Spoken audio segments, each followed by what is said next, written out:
As a buyer, finding out that you're interested in a house that other buyers also are interested in is never welcome news. Multiple offer situations can be very stressful and they can definitely be challenging even for the most experienced home buyers. There are some things that you can do to improve your chances of getting an offer accepted, and I'm going to go over a few of those things. A lot of these are a little bit more general, and every market is a little bit different. Even in different neighborhoods in the DC area, different things are expected. So it's also important that you're working with an agent who's experienced in that market and knows exactly what a winning offer is going to look like or what will give you the best chances. So the first thing is timing. Having more time to submit an offer is better. So you want to see a home that you're interested in as quickly as possible. If it goes on the market on Thursday, see it on Friday. Because if you want to do something like a pre-inspection, you're going to need some time to set that up. Or what if they set a really early deadline? So it's important not to wait for like a Sunday open house, because if you see a house Sunday afternoon and the offer deadline is Monday at noon, that's going to be a really short turnaround time, and that's not really going to give you the time to strategize and prepare the best possible offer. Next, we look at, or I recommend looking at, what does the seller want?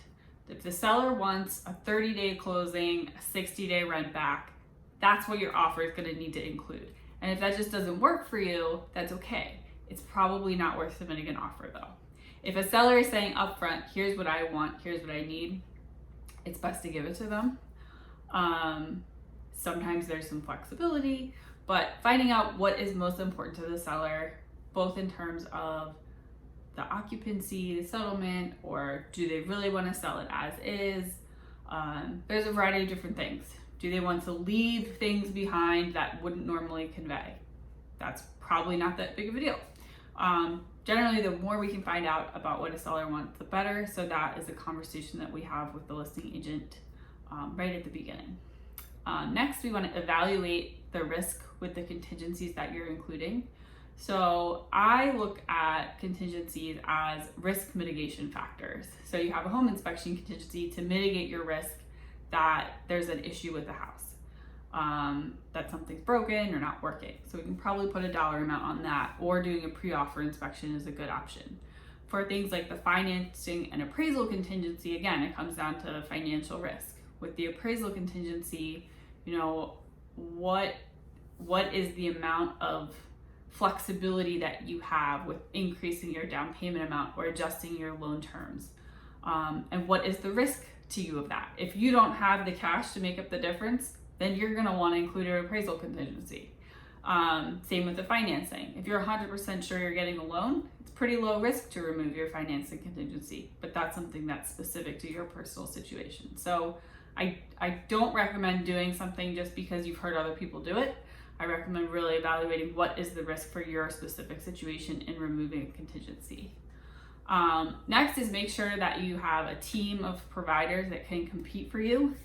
That includes your lender being able to close in the time frame that the seller is requesting or in a short time frame.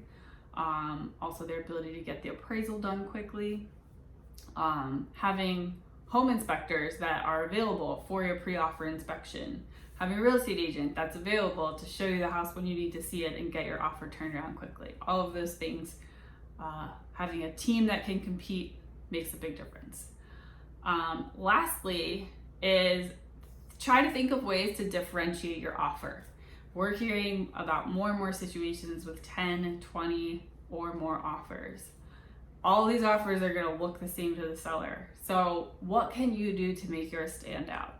And it's hard because offers are usually submitted by email and we don't have a lot of control over what is actually presented to the seller. You can write a letter. Letters can work. But in these 20 offer situations, they're going to get multiple letters. So we have to think outside the box. What could you do?